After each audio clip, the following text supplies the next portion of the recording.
Nuts and bolts, threaded fasteners, torque to yield, high tensile, all that good stuff that ordinary mortals just don't know, but probably should before they get their domes and stick them in their engine bays or under their cars and wreak havoc.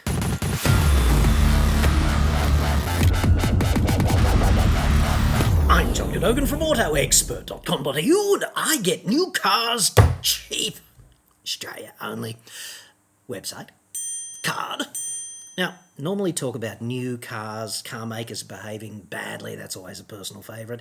But I got this great question from a dude named Nige who's a bit confused about the finer points of the humble threaded fastener, which is something we all must come to grips with from time to time. And it strikes me there are so many things that ordinary mortals just don't know about these things, and they probably should before they get their hands on one of these, or even worse, one of those.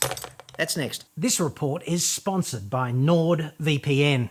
I'm no IT expert, but I've seen enough, especially lately, about data breaches, scams and hacks to know that being online is inherently risky and potentially very costly. You don't have to be tech savvy to use NordVPN. It's a simple one-stop cybersecurity solution. One click and you are protected from hackers, malware and pop-ups across as many as 6 devices. Go to nordvpn.com/AEJC now and you'll get 3 to 12 months extra time on any 2-year subscription as part of Nord's 11th birthday celebration. Plus 1 more bonus month just for using the nordvpn.com/AEJC link in the description. NordVPN is the world's fastest VPN, and it only costs about as much as a cup of coffee every month to keep your data, your identity, and your devices secure. NordVPN can also save you money because you can assign your virtual location to another country where, for example, flights and accommodation might be cheaper than they are back home. The same goes for streaming services. You can also access live sporting events and other content that may not be available where you actually live. That's a pretty small price to pay for cybersecurity, not to mention the potential savings also on the table. Go to nordvpn.com/AEJC now to get a huge discount off your plan, plus a free 11th birthday gift and all that additional free subscription time. Totally risk-free with Nord's 30-day money-back guarantee. That's nordvpn.com/AEJC, link in the description. And thanks to Nord for sponsoring this episode. It strikes me as beyond bleeding obvious that should you decide to go hands-on with a car at any point, sooner or later, actually sooner, you are going to have to get one of these and go hands-on with one of these. It's really that simple, or is it? Hopefully, I guess this is the first piece of advice, you're not using one of these, because in industry, obviously, they go by the cute nickname, the nutfucker, and this reputation is well earned. It is absolutely deserved. So the first piece of advice is last resort only. Otherwise, that's probably the best thing you can do with yo nutfucker. Now, I'm just a talking head on the internet, right? And if you're first time on the channel, you should ask yourself, why the hell should you listen to me about that? And you should ask that about every talking head video. It doesn't matter what it's talking about. What are the qualifications of that person? Do they know what they're talking about? Is their advice reliable? And by way of potted history, here's why you should listen to me about this. 3/4 of my life ago, I got on my pushy and rode down to beautiful Meadowbank in Sydney and started working for a toolmaker. And his name was Charles Radin, and I thought he was a bit of a cock off the bat, but he was only hard but fair, you know what I mean? And I grew to respect him greatly because he was kind of at the end of his career and he knew so much and opened my eyes to this bizarre but oddly compelling world where 1,000th of an inch really mattered, you know? And I guess that stuck with me because not only did I learn a shitload from him, I went on to become a mechanical engineer, which meant I've had my brain fully bled at university doing endless physics and maths and things of that nature. And I worked in heavy industry for the whole time. So I worked with the railways, and for the first 2 years of that training, we were on the shop floor using all these awesome machines that just wanted to kill you. And yet, here I am, all 10 fingers, done a shitload of work on nuts and bolts and bolted design and things of that nature. So take that or don't, but that's why I think you should listen to me about this, because out there in the world, there's sheds everywhere, and there's all these dudes, and they've got the tools and they've got the jobs, they've got the projects, and there's plenty of them doing YouTube, showing you cool bolt up this and bolt up that with their cars, but they don't know the basics. And I just look at some of it and I go, dude, come on, just the basics, right? Like industrial basics 101. So this is kind of where I'm coming from with this video, and I want to be guided by this dude named Nigel Cox, who is from the United Kingdom, back in the old dart, Nige, but we won't judge him too harshly for that, because he asks a series of really good questions, and hopefully I can give you some matching answers to them. So Nige goes, my car, a Skoda Fabia, first mistake, has developed a squeak from the front suspension only in the cold weather, which sounds like a rubber bush rather than a metallic ball joint squeak. I see from my workshop manual that the suspension bolts are tightened to a torque setting, then plus 90 degrees of angular rotation of the wrench, he means, right? For 100 years, we've just done things up tight without us all losing wheels. So the first question is why? Okay, so there's two kinds of bolted whatever. There's bolted stuff that really doesn't matter, where the bolt is stressed so low that it's not likely to break, and if things fall off, it's not a disaster. And then there's the other kind, which we're talking about now. This is where bolt tension really matters, and if things fall apart, it really does matter, because you might be punting yourself through reality at 30 metres a second on the freeway when it all goes horribly wrong. So we've all done it one way. We've just done stuff up really, really tight for 100 years. I disagree with that. That's not how we've done it at all, certainly not in industry. We've been talking things up, so to speak, rather precisely since the 40s, the 30s, probably something like that. Certainly for the whole Apollo space program, we were talking things up pretty precisely using a variety of high-tech measurement systems to get the bolt tension in aerospace just friggin' Goldilocks, right? I'm tipping the same sort of approach has been used by Lockheed Martin at the Skunk Works for at least 80 years. Kind of thing. I don't know how long the Skunk Works has existed, but at least since the 50s. I mean, they developed stealth. They were responsible for all kinds of really out there jet fighters. So none of this stuff gets done up really, really tight, right? So the question is all application specific, and I'd suggest that everything improves with time, automotive technology included, and it's a bit like medicine. You know, if you go to the dentist with a toothache, or you go to the emergency department with a broken leg, would you rather have 100-year-old medicine, or would you rather have today's medicine, dude? Like, have today's medicine would be my strong advice. Now, as to this whole doing things up plus 90 degrees, it's kind of like this. When you've got a bolted joint that really matters, it really matters, okay? You've got to have a particular amount of stretch built into the bolt. The reason for doing the nut up is to stretch the bolt so that the bolt applies the right amount of clamping force to the work, whatever the assembly is. Like, it could be a flange holding two pipes together for the cooling system of a nuclear reactor. It could be the bolts that keep your head on the cylinder block. All of this stuff really matters, and what we need to do is get sufficient clamping force so that the part doesn't fail, all right? And there's a few different ways to do that, but just doing it by hand is an absolute mistake.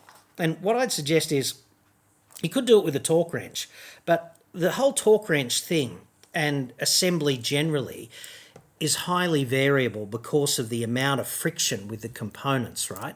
It depends on the friction, which absorbs a great deal of the torque that you apply, depends on the lubrication of the fasteners, whether they're corroded or not. It depends on the surface finish of the part they're clamping to, because a rough finish will clamp up differently than a smooth sort of surface ground finish or a milled finish. All of that stuff really matters.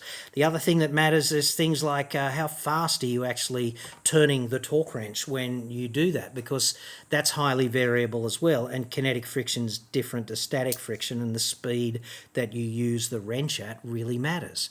And the torque is only loosely related to the tension in the bolt at best.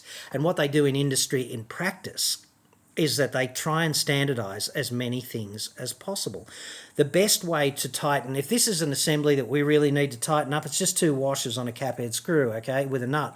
If we really wanted to tighten that up, one of the best ways to do it would be to just tighten it up to a degree of preload that got the slack out of the system, like a minor assembly torque, and then we could rotate the fastener through 90 degrees.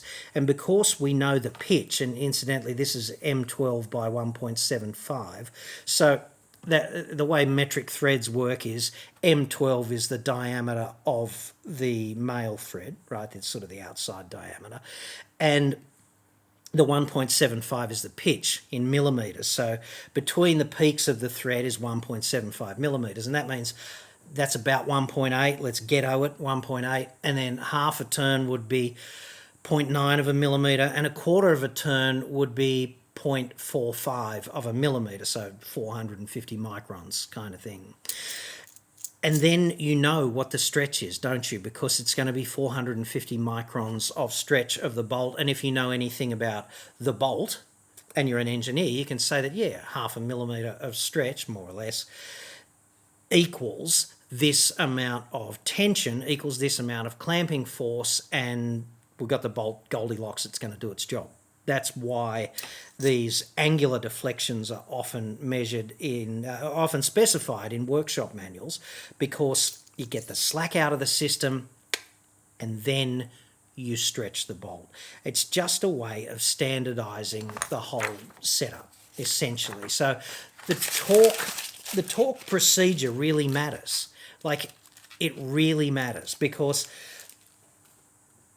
what a whole bunch of engineers are doing is they're sitting down and they're saying, right, we need to service this component, or we need to acknowledge that the component needs to be serviced in the field, and it's going to be serviced by people who are not engineers. And yet we need to give them a ghetto means of making sure that the bolts are adequately tightened so they stretch enough to clamp the parts together, because that's the objective. The clamping force really matters. It matters with a cylinder head. It matters with the wheels on your car, like the wheel nuts holding the studs with the wheels sandwiched in between. That really matters. There's a whole bunch of things, suspension control arms, stuff of that nature.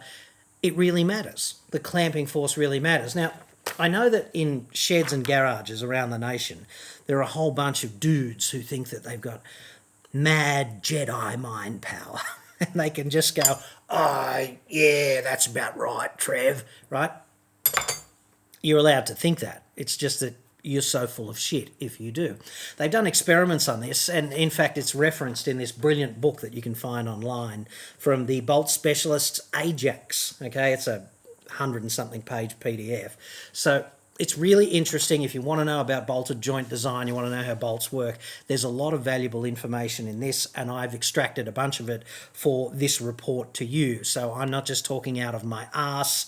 A lot of this information comes from Ajax, and they make the bolts. They'd want to know how they work, okay?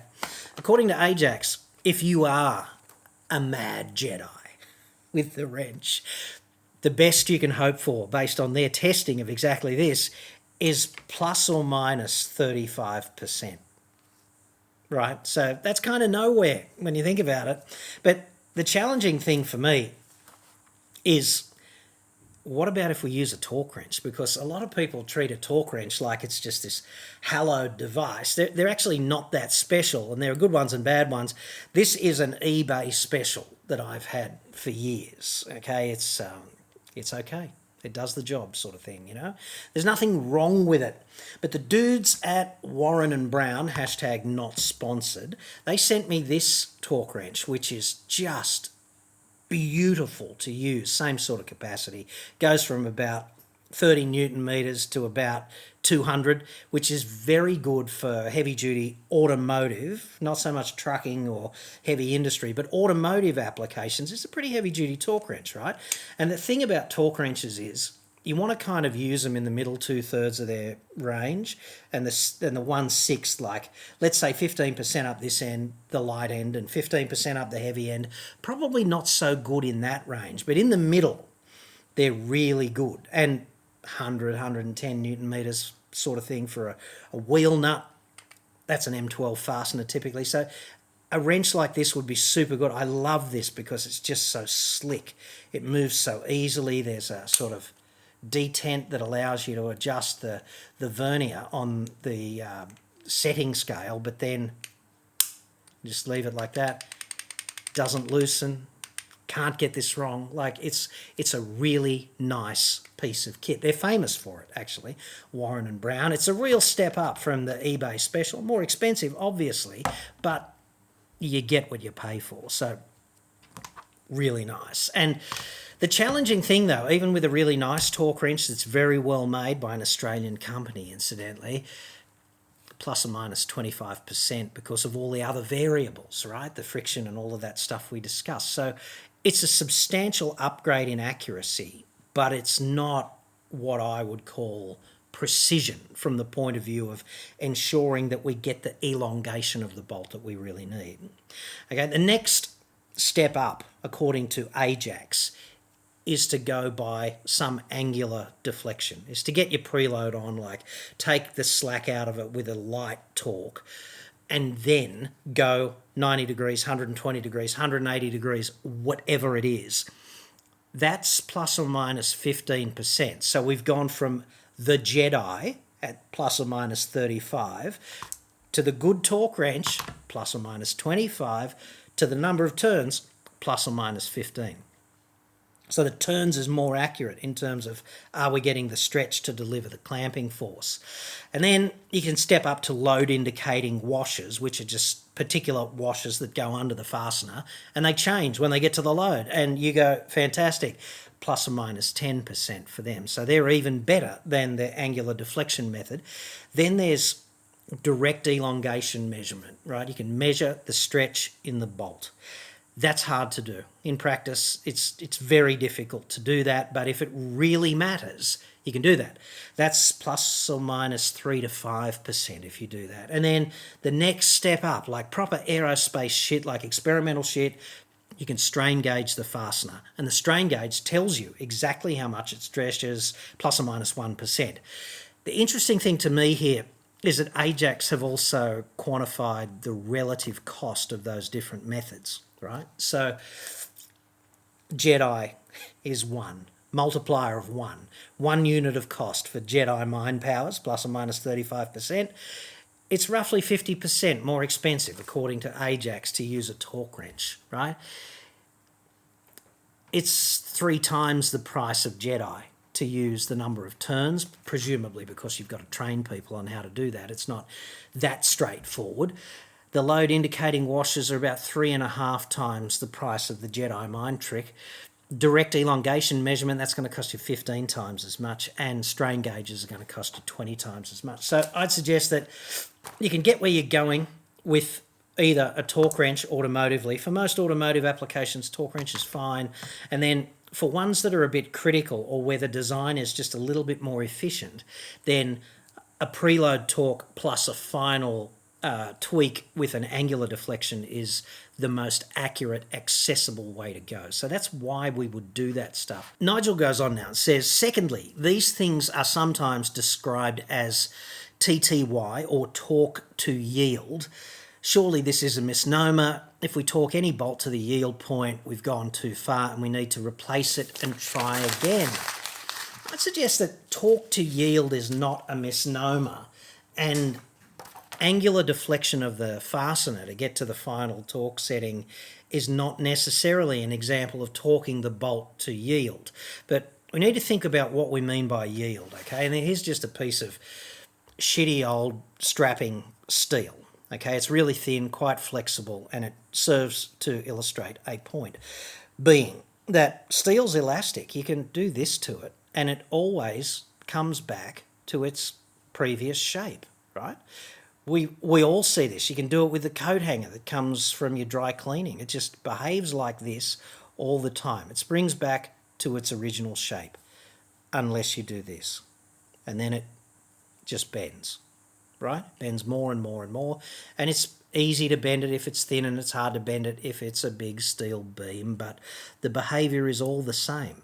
And this process is clearly, there's a point at which the deflection becomes permanent, and that point is called the yield point. When you're just doing this, and it rebounds to its original shape all the time, that's in the elastic range. And when you do this, it's in the plastic range. But the really interesting thing about steel, incidentally, the thing that's good and bad, is that when you bend it permanently like that, it rebounds elastically. It comes back to a different shape. But the actual rebound, like even if you crunch it right up, it's always relaxing a bit like that. And that leads to a couple of problems in industry, like you've seen in car factories where they stamp out the steel panels for the doors and the bonnet and the roof, and the whole platform of the car is stamped from sheath steel, okay? The dies, like the male die that comes down, the female die sitting on the floor, and the massive press in between, like that, they're not the shape of the panel. They're the shape of the panel plus the elastic bit of the deformation, because as soon as the male die comes off the female die, the panel goes and it rebounds elastically.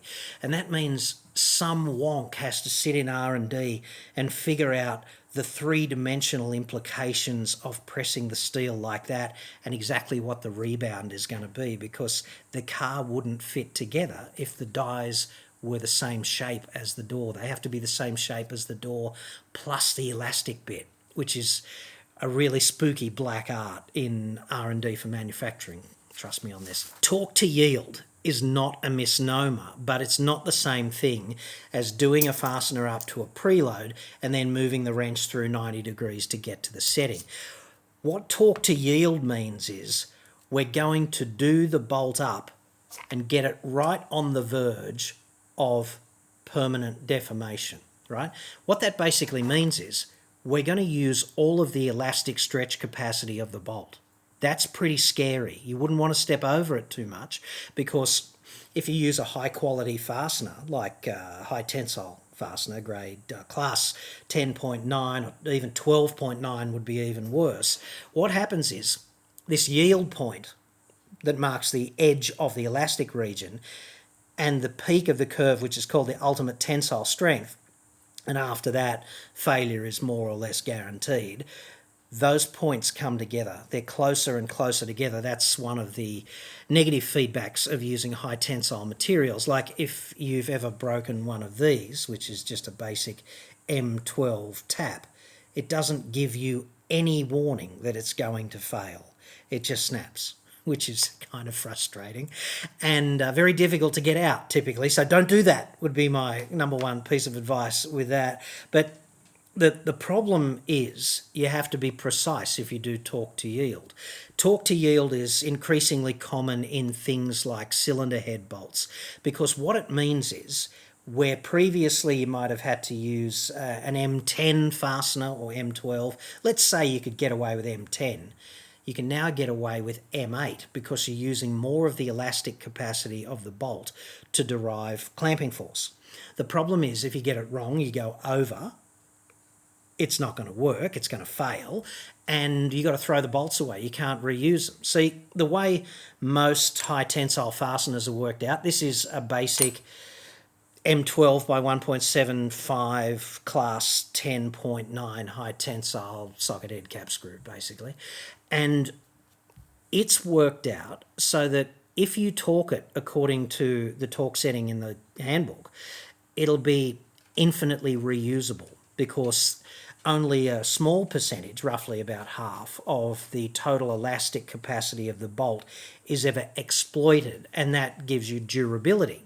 But the problem with doing that sort of thing for a cylinder head design is cylinder heads are really complex. They need water passages and oil galleries, and you've got to fit a combustion chamber in there and fuel injectors and a spark plug, and all of these things take meat, if you like, and you need a boss or a boss-like area for the fastener to go through, and that all costs money to design in. So if you can change from M10 to M8, you're going to save money on the fasteners and on the design and free up some other design constraint, like you might be able to get the water passage to work better if the boss for the fastener is smaller.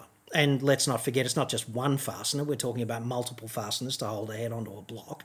And that means that the design is just better optimized. The flip side of which is if you have to replace the cylinder head, you have to throw the bolts away. So there's that. I want to talk to you just in some greater detail about how the stresses in these bolts work when you do them up, quote unquote, properly. I'm not talking about torque to yield now. I'm just talking about doing them like a conventional, using a torque wrench or using a preload plus angular deflection method, okay? This is a class 10.9 fastener. It's in the middle of the metric classes of high tensile fasteners. The entry level is 8.8, this is 10.9, the top is 12.9. The ultimate tensile stress of this, like the point at which if you keep the load on it's just going to run away and break, is 1040 megapascals. Don't get too caught up with the megapascals. It's a bit confusing if you're not used to it. It's really just newtons per square millimetre, and 10 newtons per square millimetre is about a kilo per square millimetre. It works like that, but just think of the number. It's about 1,000 before it breaks. Okay, the yield point is about 940, all right? The proof load, which is thought, you can think of that like a test load that the bolt has to endure. You're going to batch sample these bolts to make sure they conform. You subject them to a proof load. If they don't break, good enough. If they don't yield, good enough, right? And the torque for assembly, which is typically specified to be about 65 to 75% of the proof load, is 580 megapascals. So if we think about it, just think about the numbers. Ultimate tensile strength, 1,040. It's going to yield, like that's where the deformation starts to be permanent, at 940. So we got 100 meat in the sandwich. We got 100 worth of meat there. 830 for the proof load, which is about another 100, and then 580 for the torque setting. If you compare the 580 to the failure at 1040, that's about half. And it's slightly less than half of the way to yield, but we've still got a good 30% to go to yield, more than that actually, more like 40%.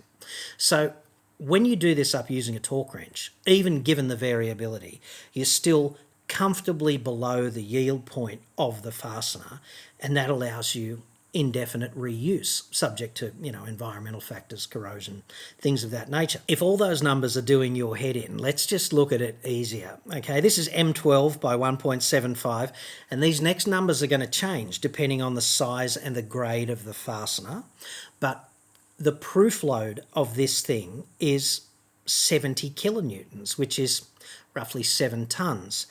It's not going to break till you get to 88 kilonewtons, which is roughly 8.5 tonnes, but let's call it 9, all right? So it's going to break at about 9. We can proof load it to about 7. But when we do it up using the torque setting in the manual, which is about 109, I think it is, Newton meters, that's only going to load it to 4.5 tonnes. So loaded up to 4.5 doesn't break till about 9. Perfectly conservative and compatible with infinite reuse, provided the fastener is undamaged, not corroded, etc. Nigel goes on and says, I've replaced stretch bolts before when, well, all bolts stretch. That's the whole point, right? So they're all stretch bolts. I think you mean torque to yield bolts, but when replacing cylinder head gaskets, and advice from the vehicle manufacturers has varied. On one hand, they said, If they thread smoothly and are within a length limit, they are good to go again. Another says always replace. Any idea why the different advice? Yeah, okay, so here's a ghetto hack. If this is a high tensile fastener and you don't know if you can use it again, this is a really good test. If you get right to the end of the thread by hand, I'd have 75–80% confidence that this fastener could go again. The reason I say that is because if the fastener has yielded at some point in the thread, and let's face it, it's going to yield in the thread because that's where the diameter is the smallest. Tensile stress works like force over area. The cross-sectional area is the smallest in the root of the thread. If it yields, it's going to stretch there. The nut's not going to thread on. So if you can thread it the whole way down to the end of the thread, you can be reasonably confident, 75–80% confidence, right, that the thread is okay.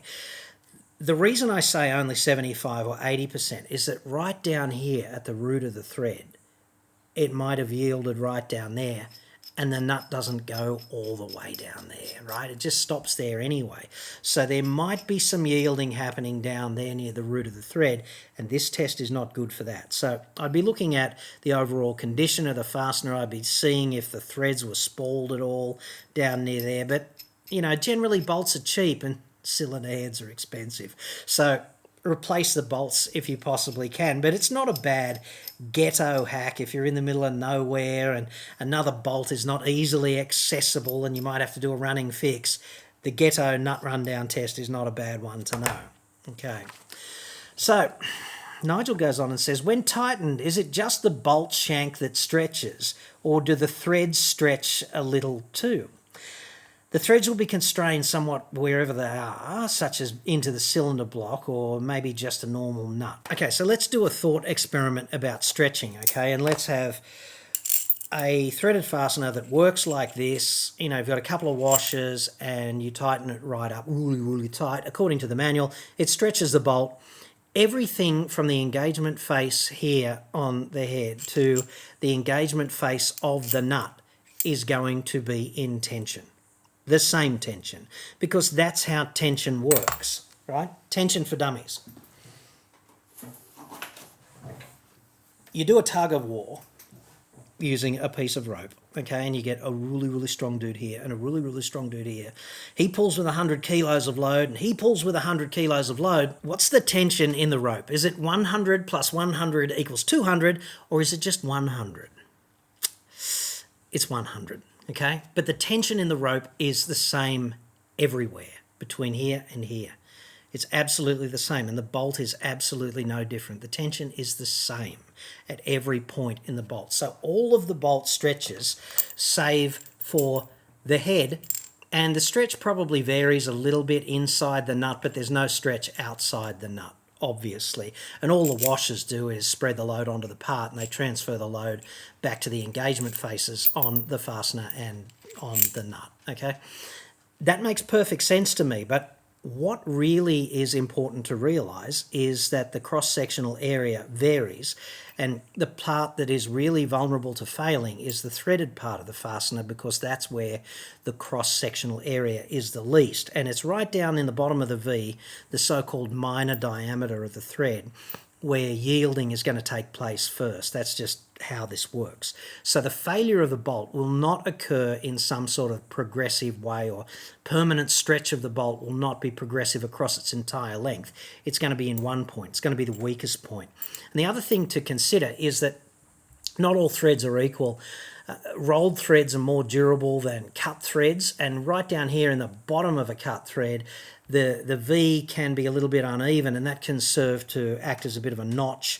And notches are really bad in loaded components because that's a so-called stress riser, because in a V-shaped notch, the residual stresses are badly resolved and it can lead to cracking and runaway failures and things of that nature. That's why, apart from anything else, if you're ever repairing a component that's cracked, like you're going to braze it or weld it, it's really important to find the head of the crack and drill a hole in it to stop that propagation, Okay, so stress rises generally are a bad thing. It's why in industry, if you're working on a lathe and you're turning a shaft down so that it can fit into whatever, and there's a shoulder with a larger diameter, say it's a pin, then you've always got to try and get a radius on the inside corners, and they often undercut those with a round carbide tip tool so that you don't have a tight 90-degree corner that can act as a stress riser in these situations. So that's probably more than you ever wanted to know about,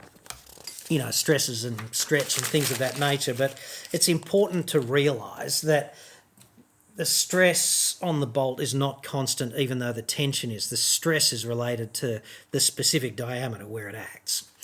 And Nigel goes on now and says, strangely, the advice differs for different suspension fastenings on the Fabia.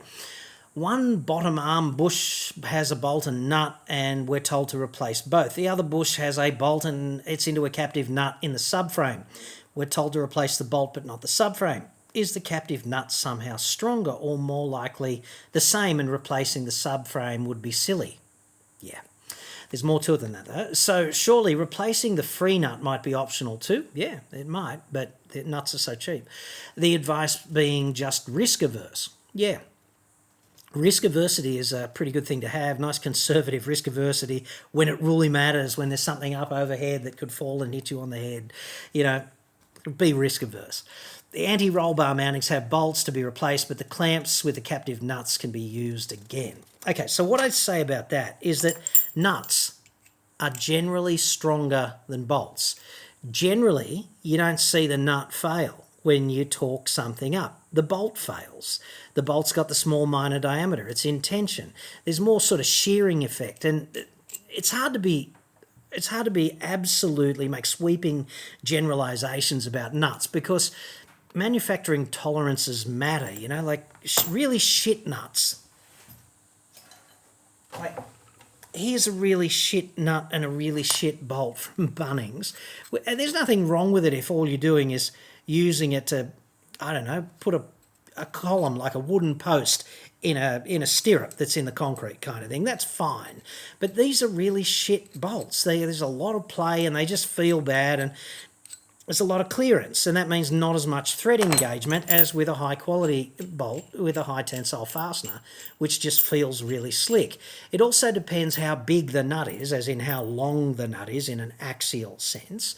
So that means more threads are engaged, and that makes the engagement stronger. But in any case, it's rare to see a well thought out nut fail. It's much more likely that the fastener is going to fail, right? So replacing the nuts is less critical, and obviously replacing a captive nut is a complete pain in the ass.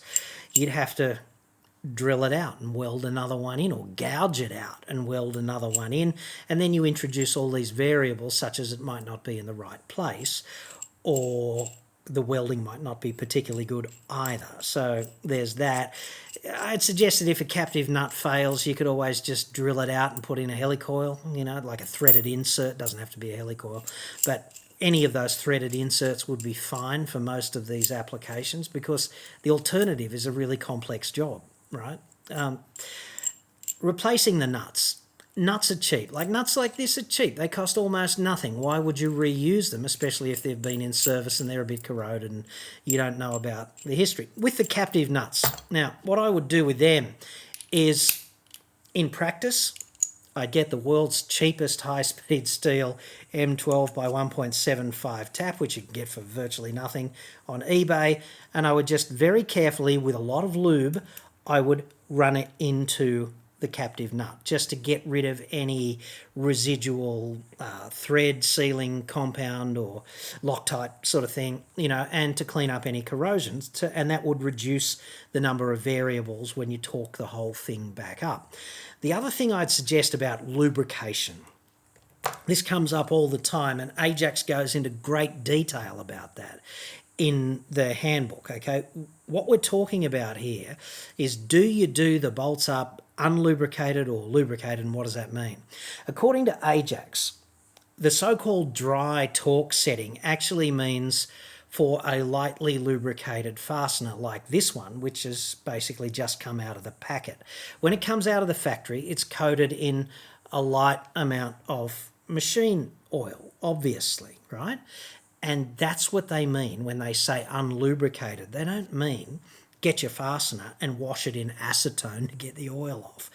That's a bad idea. Okay, so in practice, what Ajax says about lubrication and fasteners is that if you're using anti-seize and you're applying it somewhat liberally, then knock 30% off. And there are also other correction factors for the lubrication effects of galvanisation, because if you're using a zinc-coated nut, it's going to have different frictional properties than a black mill finish kind of nut or a bare bright nut. Okay, so you need to be aware that there are torque multiplication modification factors that come into play depending on the different surface finishes of the nuts. And that's why it's often a really good idea with components that matter to buy the actual replacement from the manufacturer as opposed to just a fastener with the same basic specifications. Like M12 by 1.75 class 10.9 is fairly constant, but they come galvanised, they come bright, they come black finished, and you can choose to assemble them lightly oiled or heavily greased. And you need to put the right modification factors in if you know what you're doing. Alternatively, just do it absolutely by the book, because quite often a lot of these things matter, like they really matter. I put together a gantry for the other Fat Cave the other day, and it's basically an A-frame with a crane on it, you know, like a light crane. It's only a 1-ton thing, but it saves you back when you're lifting a couple of 100 kilos out of the back of the ute, right? You just wheel her up with the chain block, and that's a whole bunch easier than trying to reverse deadlift and decline curl a really heavy thing out of the back of your ute. And it made me think about the obvious things that people don't know, such as if you're putting bolts in something like that overhead, it's always a good idea to have a look up overhead and see how they're going over time, right? So you've got a couple of different options. You're putting something together, like you're putting together a trolley that holds a chain block and a beam in your shed or your garage. Which way do you put the bolts? Do you put them this way? Do you put them up that way? Or do you put them that way? I'd put them this way every time, because if they come loose, there's 6 or 8 bolts, let's say, that hold a particular joint together in a device like that, because redundancy is important. If they come loose over time, here's what you're looking at. You look up and there's a hole where there should be a bolt. There's just a nut sitting up there on the other side of the flange. If you do it the other way, if you've got this, then when you look up there, you're still seeing the end of the bolt, right? And if you're looking up there and it's some distance away, it can look quite okay. But you're never going to look at this, just that, sitting on the bottom of a flange, you see daylight through it kind of thing. That's much easier to spot. So there's considerations like that to think about. And then there's how you're going to cope with socket head cap screws, because how do you torque up a socket head cap screw? Because you can put an M10 hex key in a M12 socket head cap screw and that's fine. But unless you're a Jedi, how are you going to know? How are you going to get 109 Newton meters out of that? Good luck with that. Good luck with Arnie doing that. The way to do it is you just buy a hex driver to go in your torque wrench. You can get them for impact as well. And the beauty of the impact ones is if it's an ugga-dugga job, right, that's compatible with that, but it's also fully compatible with the precision job as well, right? So that's nice. If you need to ghetto it up in a hurry and you've got a spare 10mm Allen key, just get a zip disc on your angle grinder, cut 1.5 inches off the end of your Allen key, and if you can find a 10mm socket, there's your ghetto driver. Okay, that'll work just fine as well. 109, whatever it is, Newton meters. Dead easy with your torque wrench. That's how you do it if you're dealing with a socket head cap screw. And obviously, socket head cap screws have some really good advantages, because a bolt like a hex head, outside hex head bolt, takes up a lot of real estate on the part, whereas you can counterbore a socket head cap screw so that it's below the surface of the part. And this is really important when clearance matters, like operational clearance. So there's that. What else? Lots of suppliers for the bushes, says Nige, but even the Skoda dealer does not stock any of the bolts, having never used them. If I want them, they want me to buy a bag of 10, of friggin' course, when I only need 4 of each. It seems the dealer does not think replacement critical despite missing another profit opportunity. Yeah, there's that. But I can't believe, Nige, that you're seriously writing to me complaining about having to buy 6 additional bolts, because unless they're like $50 each, just suck it up like a big boy, use the original bolts, and you're saving all of the labour anyway, and you'll have 6 spare bolts that you can use for Christ knows what down the track, even if it's just pins or shims, or you cut them up, or you're having fun in your fat cave and you just need a M12 whatever, you just zip a bit off, and there it is, there's your pin to make a ghetto bar bender or something. And in the context of problems that those Volkswagen shitboxes can impose upon you, I'd suggest this one is a fairly minor problem. So anyway, that's all I got for you at the moment for nuts and bolts. If you've got any other questions, I'll try and answer them in the comments. You can send me an email via the website. I'm really into this stuff, and I hope you've learned something from this, because I've dredged up a lot of this from the ancient past, and hopefully it'll just give you a better toolbox mentally the next time you're dealing with any kind of threaded fastener, out there on your car.